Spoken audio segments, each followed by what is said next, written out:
I'm now having to go through the process of like selling one or two properties, so I can start buying in proper structure through trusts, and I'll also be a focus more on cash flow properties when buying through trusts.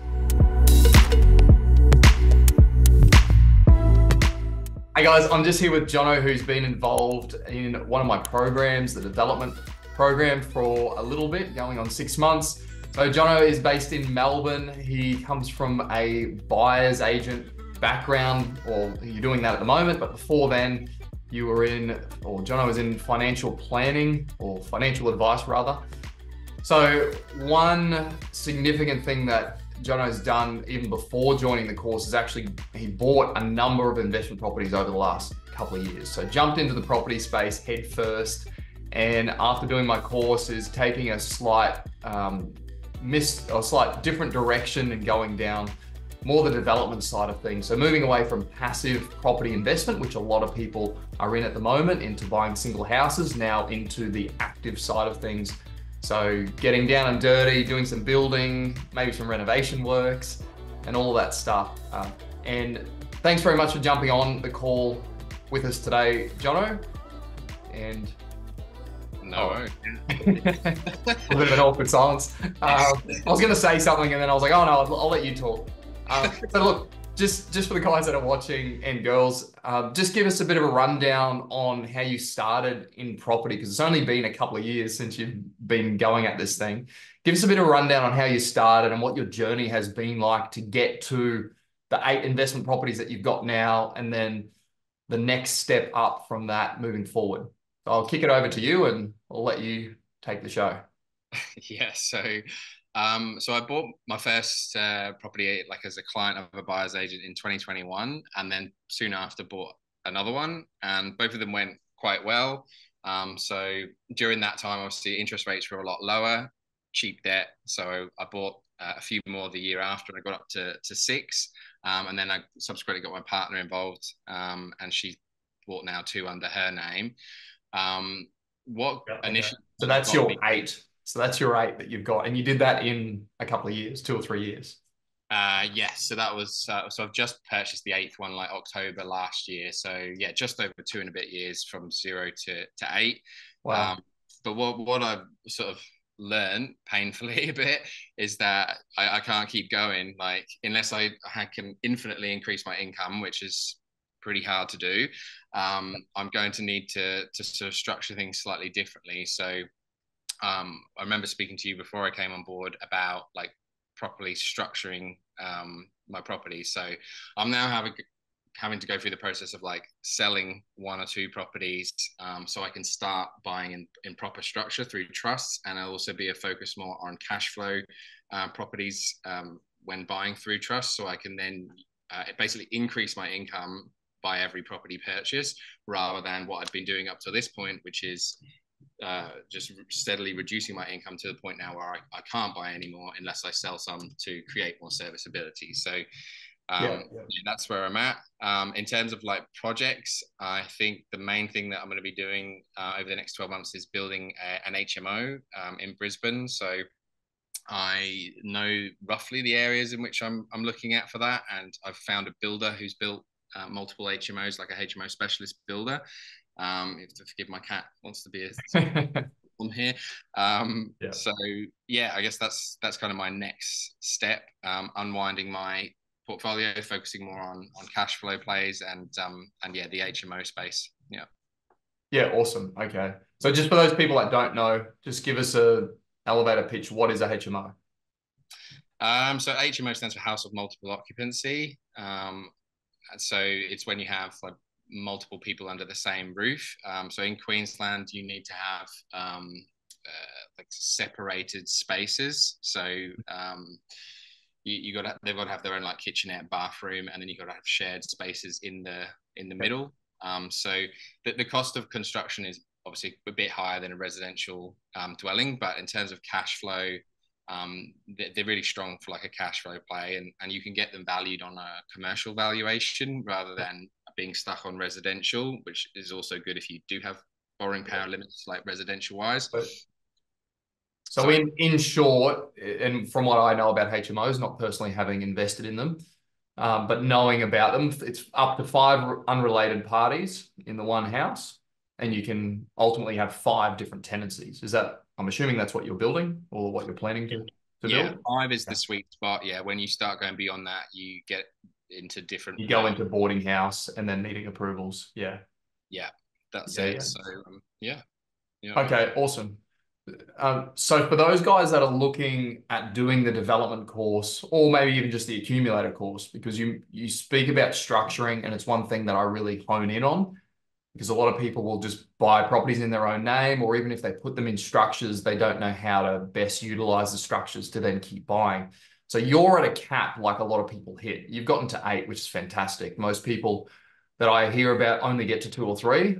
So you've managed to get to 8, which is a function of the interest rate environment that you got the loans in, and probably a function of your earnings as well, that you've gotten to that level. How has the program helped you, or how have I helped you in the restructuring side of things? yeah. So I mean, without going into too much specifics on the course,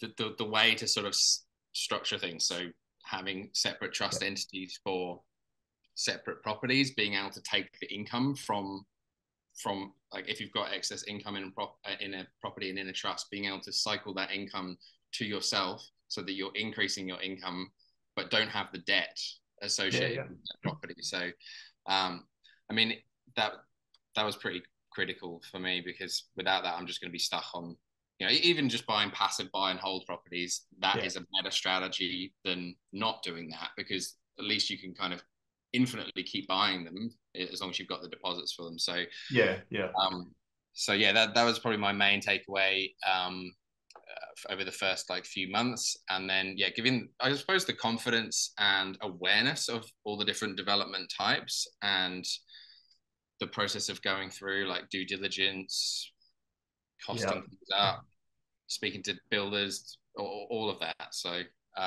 yeah, it was just opened my eyes to the whole side of it because up until like that point, I'd only done passive buy and hold kind of investments. So yeah. Yes. So even if you don't want to do development, you did the development course and you technically are doing a development by the HMO. That's still development in essence. You're still getting a block of land, you're building a house. That is a simple development. You still would have gone through that 7-stage process. Am I right? I went through all the 7 stages. Definitely.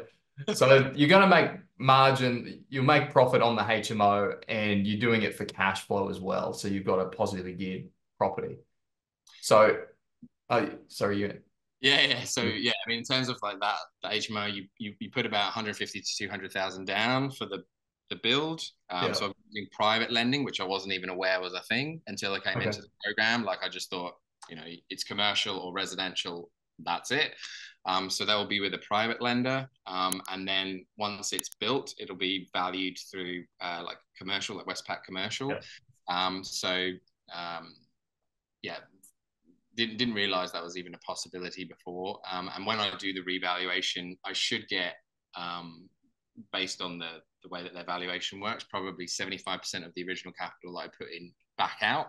So I Okay. only got Awesome. like it's between maybe 25 to 50,000 left in the deal. And cash flow wise, even with current interest rates, it should be somewhere between 25 to 35,000 net cash flow um, Wow. Awesome. per year. So, and that should only increase obviously over time as interest rates come down and Yep. rents go up. So yeah. So basically what you've told me is you're doing a development. You're only having to put down a couple of $100,000 for the time of the build. You get the money back at the end of it. And then after that, you get $35,000 per year in your pocket after expenses. Yeah, that's year Yeah. one. Well, yeah. Sounds like a fantastic deal. Sounds like a very It good wasn't deal. one that I was aware of before. It almost sounds too good to be true, but yeah, I've seen, now having been in the space, seen people do it. I know someone who's got uh how many he gets like 600,000 a year so he's helping me find the site. 600,000 a year from HMO, like net gross income from his HMOs. I think he's got 16. So Wow. Wow. yeah. Oh, that's Yeah. fantastic. And you Mm. found somebody to do the outsourcing and the site finding for you. which Yeah, is well, what I actually encourage to best leverage your time. yeah, exactly. So, I mean, he's involved in like the property management space side of it there. So he will be the property manager for it once it's done. So he has, and obviously Okay. having known so many himself, he's given me guidance on where I should be looking for Yeah. a site. So yeah, good person to Okay. have. Oh, that's fantastic. And in terms of those guys that are just doing buy and hold passive investments and they want to step it up to the next level, what's the learning curve for you to step it up? What's the time commitment? How much brain power do you need to give this thing? And is it, is it going to work for everyone? Yeah, I mean, I'd say you definitely need to give it, like you suggest, probably 3 to 5 hours a week minimum. Yeah. There is the learning curve is quite steep, but for someone who's not like, especially from a construction background, I did find, there was a lot of stuff I just wasn't aware of. Yeah. But in a good way. Like I'm glad I learnt this stuff. So yeah, I mean, I think it just comes down to how much you want to do it. Like anything's Yeah. possible. My personal belief is if anyone can do it, then I can do it. It's just, Yeah. it's just The how much fantastic it belief. might take me my lifetime to learn how to do it. But I'm okay with that if it does. Like, yeah, I don't believe anyone is particularly special or not special. So, yeah, it's possible is what I'm Well, you've getting. been in it for how long? 6 months? 6 months, You yeah. joined the course 6 months ago and you're doing a HMO. You're restructuring your portfolio to recoup your serviceability. You've Mm, understood the structuring, how to get the structures in different entities to then replenish your borrowing capacity. mm. That is a very good skill set to have. And you've done it in 6 months.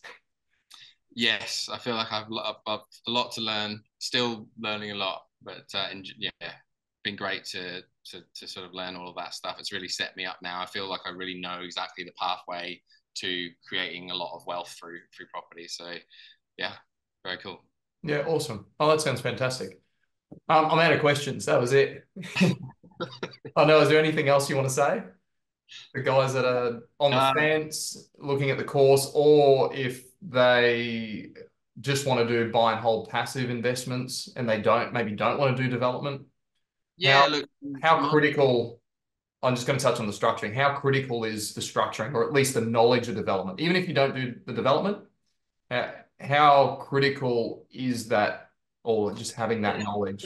It's definitely making me look at my passive buy and holds differently now because once you've got the development lens, like for a deal, you can also look Yeah. at, you don't necessarily have to do a development day one if you're doing a passive buy and hold, but you can look at like, okay, well, in 10 years' time, might this area have subdivision potential Yeah. or does this have renovation potential? So it's just like that lens of having multiple ways to get value out of a property is really cool. And when I look back at my passive portfolio now, I realize not many of them do have much development potential because I didn't have that lens like when I Yeah. looked Yeah. at them. So yeah, yeah. Yeah, yeah. Look, I know other students that have bought buy and hold passive properties that have done the development course, but they're looking at exactly what you said.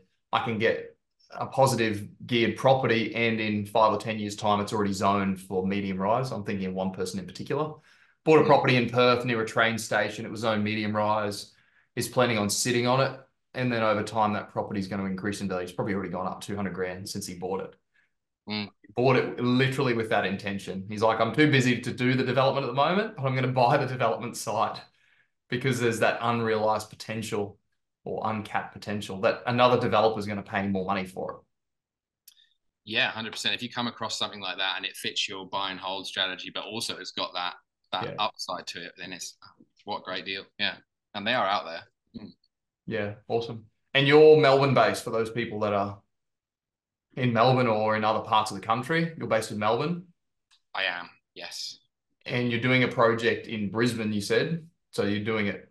Yes, that tends to be where it's more favourable Yeah. for the council in Melbourne takes about 80, 90 grand in a clip for doing the Yeah. same, exactly the same project. So, And your yeah, returns will be lower. Your buy to rent ratios and the yield is much lower in Melbourne yeah, versus Brisbane. yeah. And obviously that's a big extra upfront cost as well. Like instead of 150, 200,000, you know, 300,000 maybe. So, Yeah, so yeah, yeah, at Brisbane's least. fine. Mm. So then for those guys and girls that are in Melbourne or Sydney, does it have to be something that you need to be there for, or like you're doing it remotely? So you're based in Melbourne, you're doing a project in Brisbane, and your other properties that you've invested in, are they in Melbourne or are they elsewhere? Yeah, none of them are in Melbourne. Yeah, so I Yeah. haven't seen any of my properties, which sometimes I wonder if they're actually there. But rent does keep coming in, so I guess that they are. I've got one in Wodonga. That's the only one in Victoria, but that's like 3 hours away Yeah. from Melbourne. So Okay. yeah, very possible to buy property that's not on your doorstep. Okay. So by default, you've done it remotely. You've Yeah, bought in other places that are better growth areas, better returns than Melbourne. And now you're going to do a construction project that's in another state. So yeah. how have you found, and I do touch on this in the course and talk about getting people to find you sites, utilizing other people and leveraging your own time. How have you actually found that process for those people that are looking at doing either projects or property purchases interstate?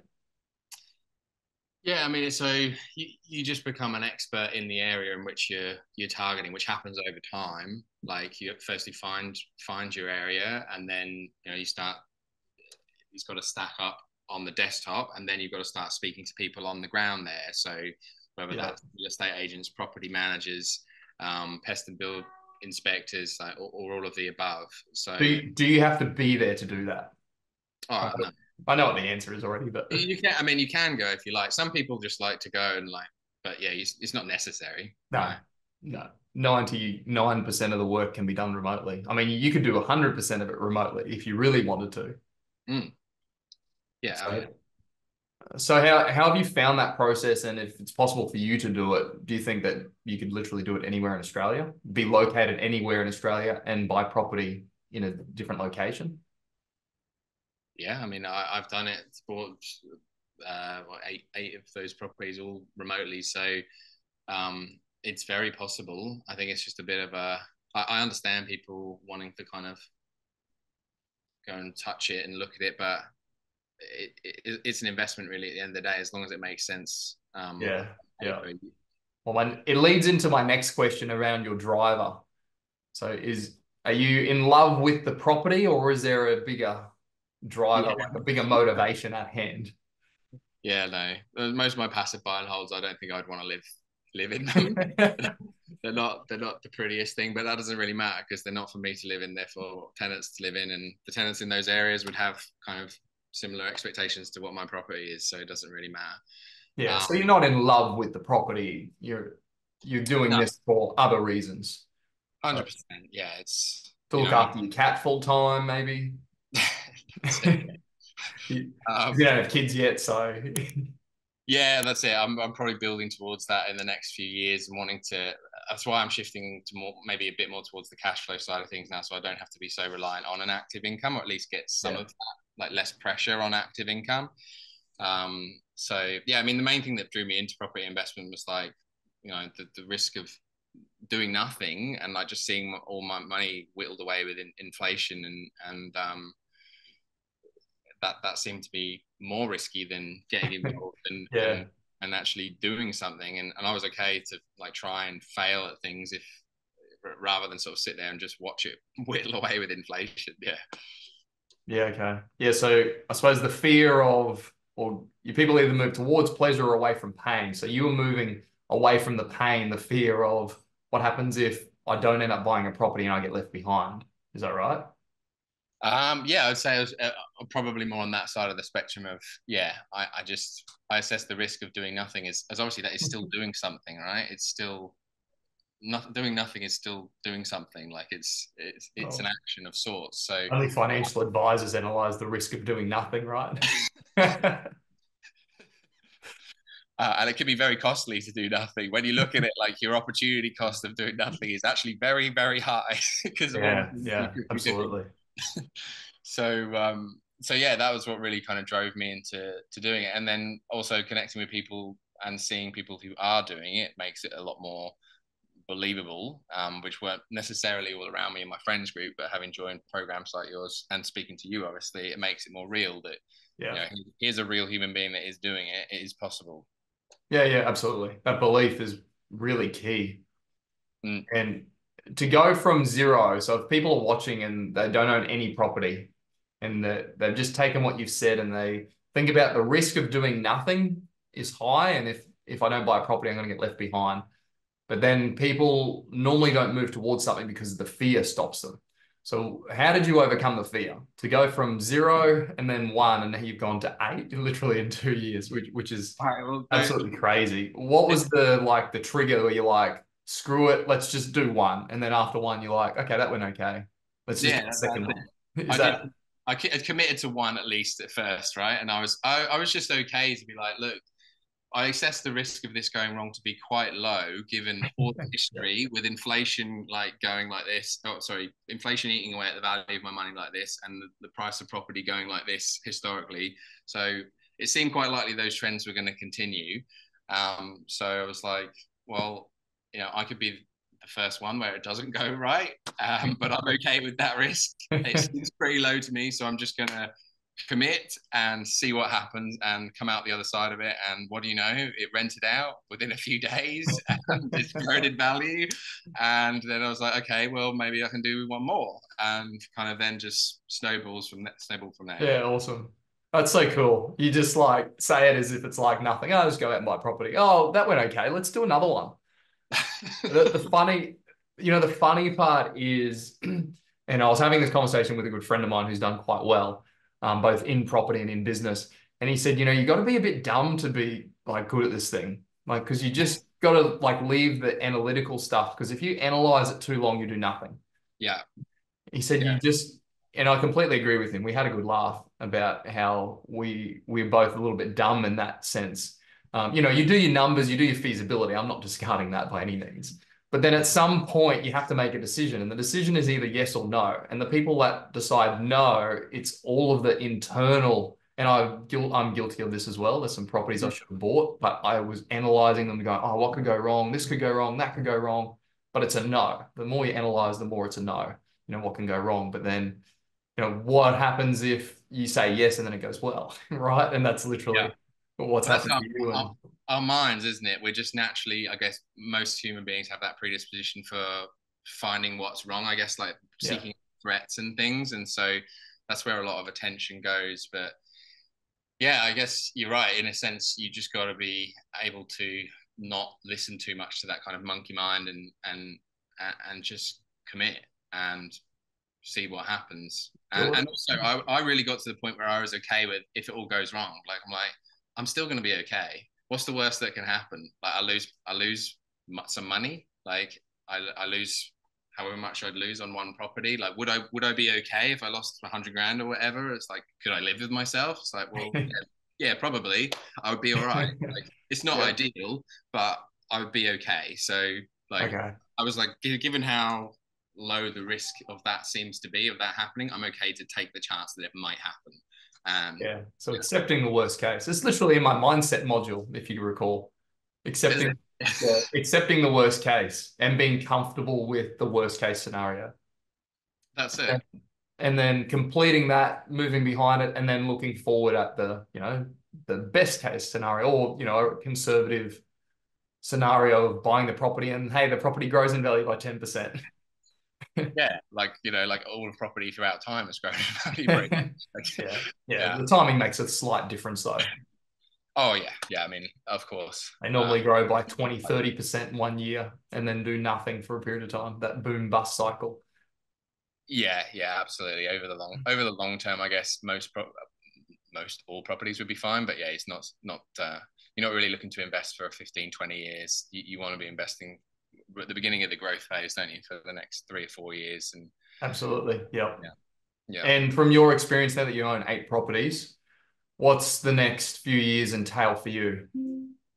Yeah, so obviously HMO over the next 12 months in my partner's name. I'm in the process of selling one property, having to sell another probably before the end of the financial year, before I'm then able to really start building up the portfolio in trust structure.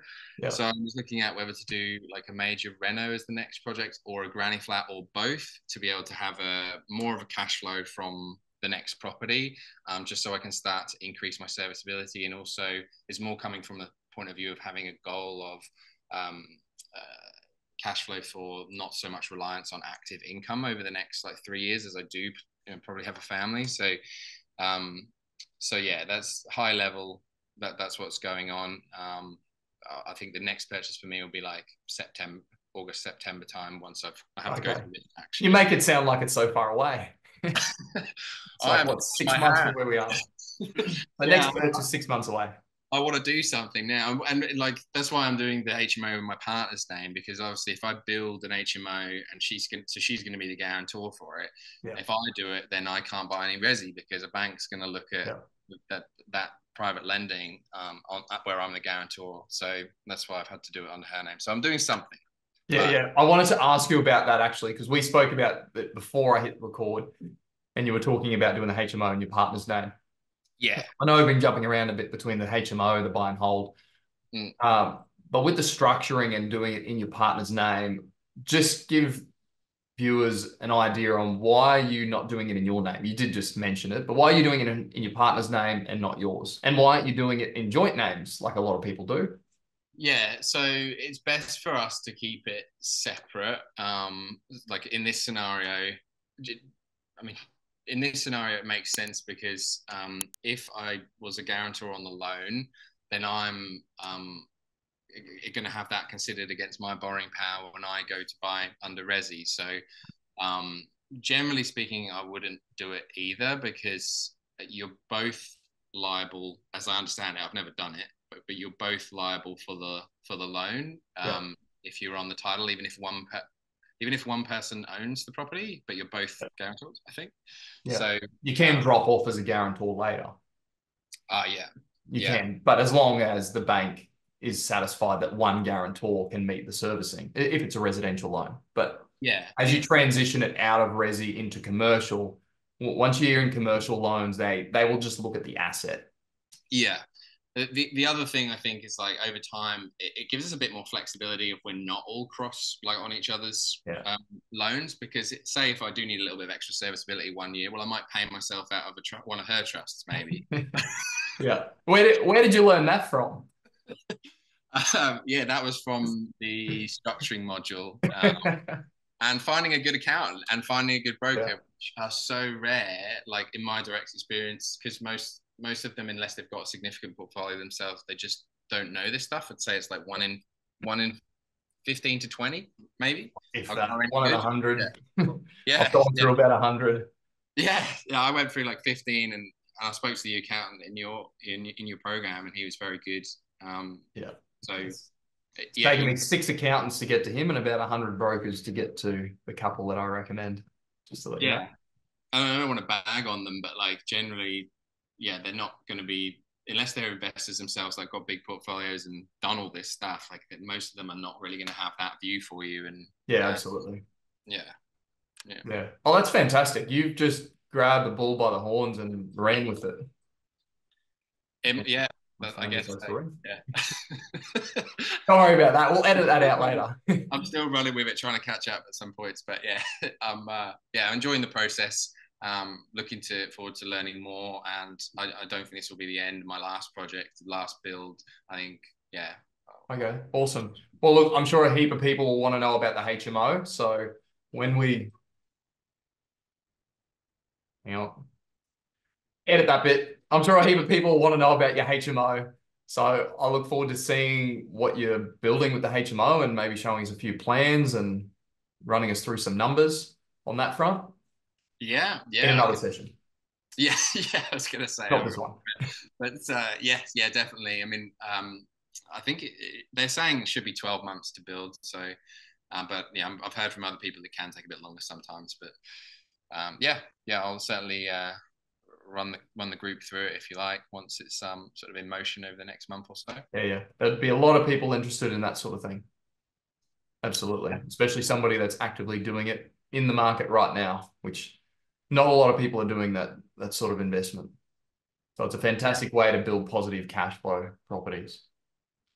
Yeah, I really like them. I think people coming from like overseas, they're kind of used to that style of living. So and look, it's just the reality of the rental market there, like in Brisbane. And I thought like, oh, people will just be students or you know. No. But it's not. It's like professional people who are renting them out. Like they're only in there 2 or 3 days a week. It's kind of like their own personal hotel room whilst Yeah. they're in the city. So, yeah, I think the future is bright for them. I don't know if this will be my last one. Yeah, yeah, absolutely. I don't think it will be. If you do well out of it, I think you'll just keep replicating it. Yeah, yeah, 100%. And Brisbane is a good place to invest at the Yeah, moment as well. yeah, Rental yields are high. We're going to get some really awesome capital growth. Well, we already are starting to, but it's really going to ramp up over the next few years. And not just because of the Olympics, like everyone thinks. How did they get the Olympics? Like, oh, ask like that. No, no, we got lucky. We got That's, lucky down here. some brown paper bags went on there, I think. Maybe. Somebody did a really good pitch. I had a really good pitch deck. Yeah. Made Brisbane look really good. Oh, Anyway, look, Jono, thanks so much for sharing your journey and your amazing and incredible wins that you've had over the last couple of years. And it sounds like this is just the start for you as well. You're just on that growth trajectory, about to explode even faster than what you've done the last couple of years. So I think it's pretty exciting for you. You don't seem as excited as I do for you, but and I can't claim all of the credit for that. But I will at least claim some of the credit around the structuring.